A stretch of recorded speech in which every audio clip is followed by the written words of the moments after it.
नमस्कार मंडळी. लग्नानंतर होईलच प्रेम या मालिकेचा आजचा भाग पूर्णपणे भावनिक संघर्षावर आधारलेला आहे. नंदिनीचे वडील जीवावर प्रचंड चिडलेले दिसत आहेत. त्यांना वाटतं की जीवा सोशल मीडियावर सतत ॲक्टिव्ह राहून नंदिनीचं नाव चर्चेत ठेवतो आहे. त्याच्या मनात सतत हा एकच प्रश्न आहे की जीवा खरंच नंदिनीवर प्रेम करतोय की तिचा वापर करून स्वतःची ओळख निर्माण करतोय. याच मुद्द्यावरून घरात मोठा वाद होतोय. नंदिनीची आई मात्र पूर्णपणे वेगळ्या भूमिकेत दिसते. ती स्पष्ट सांगते की परिस्थितीच अशी बनली गेली आहे की जीवा आणि काव्याला वेगळा मार्ग घ्यावा लागला. नंदिनीला समजावताना ती खूप परिपक्व विचार मांडते. एक चूक पाहून आयुष्यातल्या सगळ्या चांगल्या गोष्टी विसरू नयेत, असं ती नंदिनीला सांगते. नंदिनी मात्र कुठलाही नाटकीपणा न करता तिचं मन मोकळं करते. ती सांगते की तिला सगळं लगेच विसरणं शक्य नाही.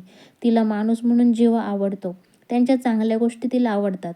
पण तरीही तिच्या मनातल्या जखमा अजून ताज्या आहेत. तिला वेळ हवा आहे. हे नातं एका दिवसात तुटलेलं नाही.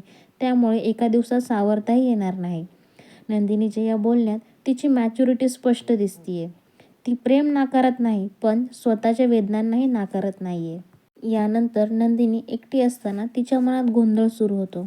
भूतकाळाच्या आठवणी, जीवासोबत घालवलेले छोटे छोटे क्षण, त्यांच्यावर असलेलं प्रेम सगळं तिच्या डोळ्यांसमोर येतं. तिला जाणवतं की ती अजूनही जीवावर प्रेम करते, पण अहंकार, भीती आणि फसवणुकीची जाणीव तिला पुढे जायला अडवत आहे.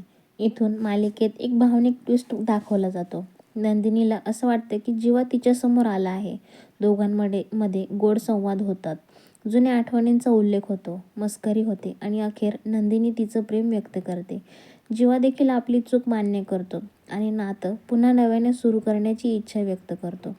हे सगळं खूपच सुंदर असतानाच नंदिनी अचानक दचकते आणि जागी होते. हे सगळं स्वप्न असतं. या स्वप्नातून तिच्या मनातली खरी भावना प्रेक्षकांसमोर येते. ती स्वतःलाही माफ करू शकत नाही, तर जीवाला कशी माफ करणार, हा तिचा अंतर्गत संघर्ष इथे स्पष्ट दिसतोय. नंदिनी मोठ्याने ओरडल्यामुळे तिचे वडील तिच्याजवळ येतात. जरी ती जीवाच्या विरोधात असले तरी एका वडिलांच्या भूमिकेतून ते पूर्णपणे योग्य वाटतात. त्यांना मुलीचं दुःख पाहवत नाही.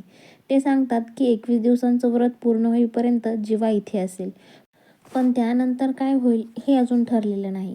भागाच्या शेवटी वातावरण थोडं हलकं केलं जातं. जीवा आणि नंदिनीच्या वडिलांमध्ये थोडी गमतीशीर टकराव दाखवली जाते, पण त्यामागे एक गंभीर इशारा लपलेला आहे. नंदिनीचे वडील जीवाला स्पष्ट सांगतात की नंदिनीने आजवर खूप सहन केलं आहे आणि आता ते पुन्हा होऊ देणार नाहीत. आजचा भाग भावनांनी भरलेला होता. नंदिनीचा संघर्ष, आईची समजूतदार भूमिका आणि वडिलांची कडक भूमिका, या तिन्ही गोष्टी समतोल पद्धतीने दाखवल्या गेल्या आहेत. पुढच्या भागात काव्याचा लुक चेंज आणि पार्थच्या आयुष्यात येणारा नवा गोंधळ पाहायला मिळणार आहे मित्रांनो. यामुळे पुढचा एपिसोड आणखीनच इंटरेस्टिंग असणार आहे. तुम्हाला आजचा भाग कसा वाटला? जीवा आणि नंदिनीपैकी कोण बरोबर वाटते हे कमेंटमध्ये नक्की सांगा.